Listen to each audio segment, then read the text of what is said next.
Ahoy, ladies and gentlemen. Welcome back to another Diecast review. And this is of Scott McLaughlin's 2021. Actually, let me check real quick. Yep, still 2021. Carshop Chevrolet for Team Penske.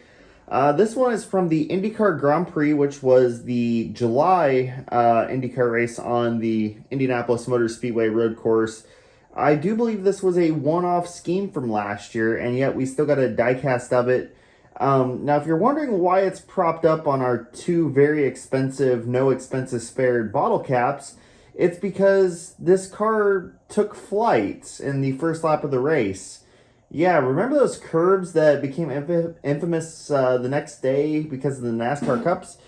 Yes, Scotty McLaughlin abused those quite massively and decided to take off like a rocket ship.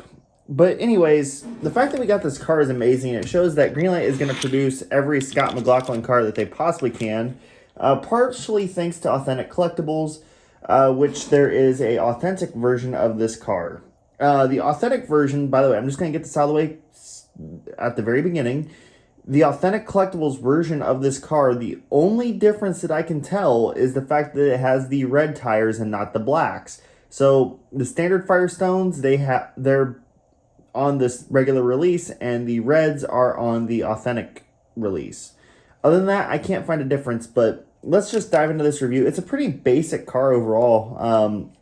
Got a very nice white and pink livery to it. It's different, and plus, you don't think of a pink number 3 ever. Anyways, on the front wing main plane, we have Verizon.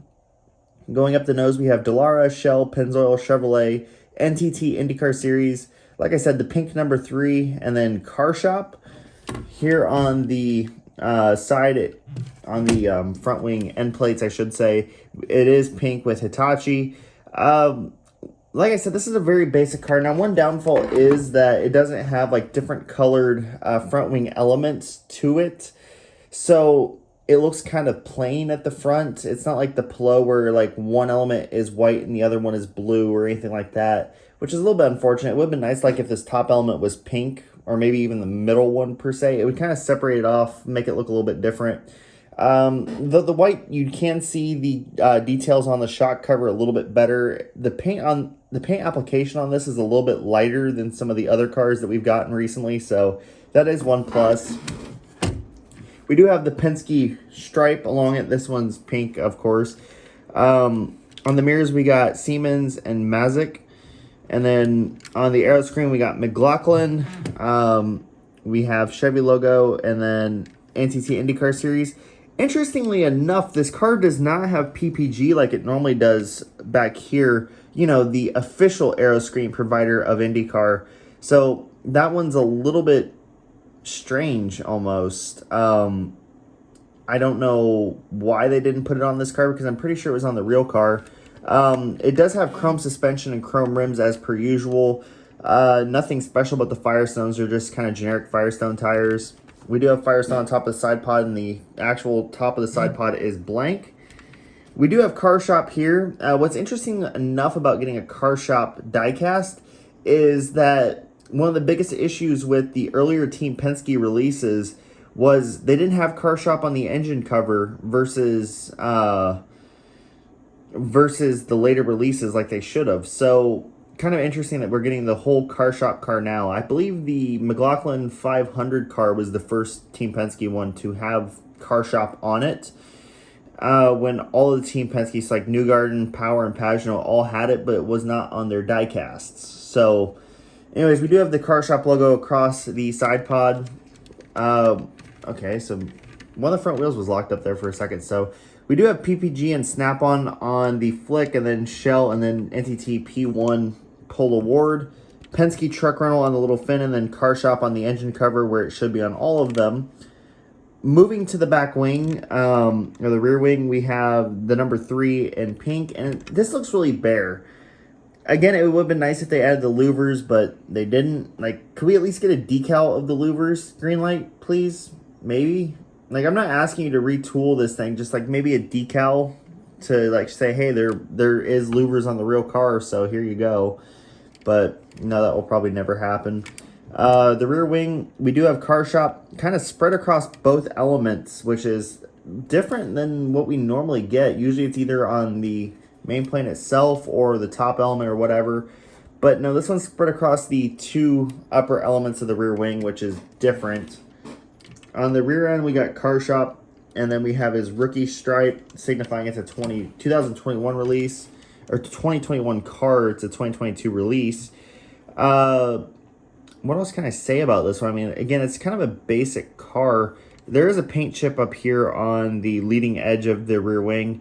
One thing I do appreciate is how far they stretch down the pink. Now, one thing I've always loved about the IR18 is kind of the molding around the engine cover and then also the roll hoop. I think it looks very sexy in the way that the lines are on it. And I think it does a pretty good job of kind of showcasing those lines a little bit with the contrasting pink and white.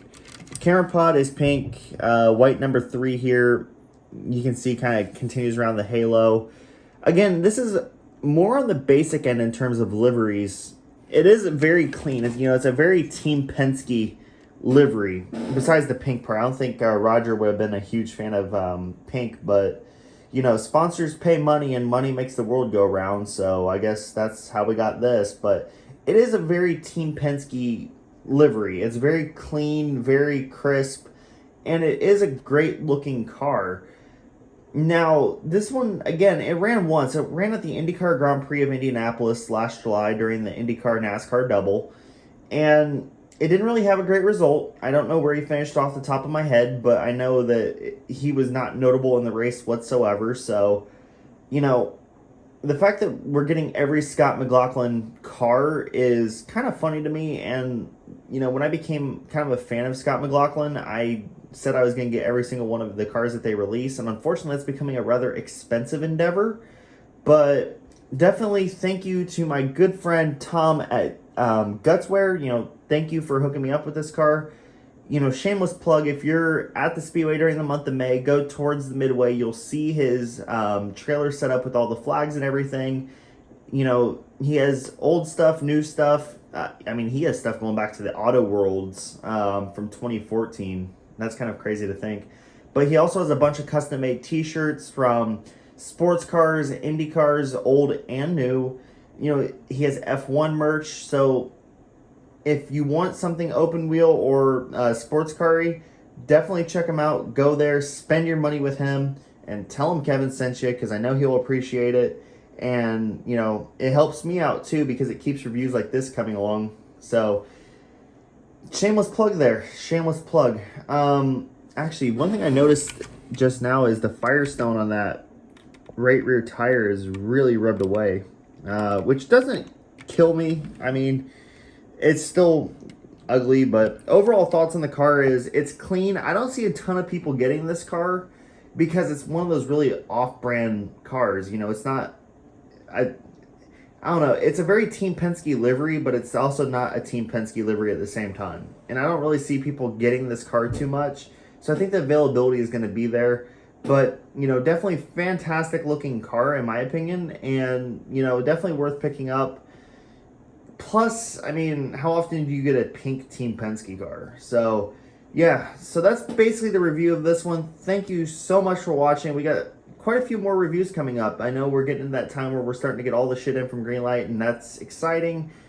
And, yeah, so definitely, hopefully you guys make it out to Speedway for practice throughout this week and also through qualifying and what's left of practice next week. And if you see me, say hi. I'm not a terrible person. And yeah, I guess that's it, really. Thank you so much for watching, guys. And as always, peace out.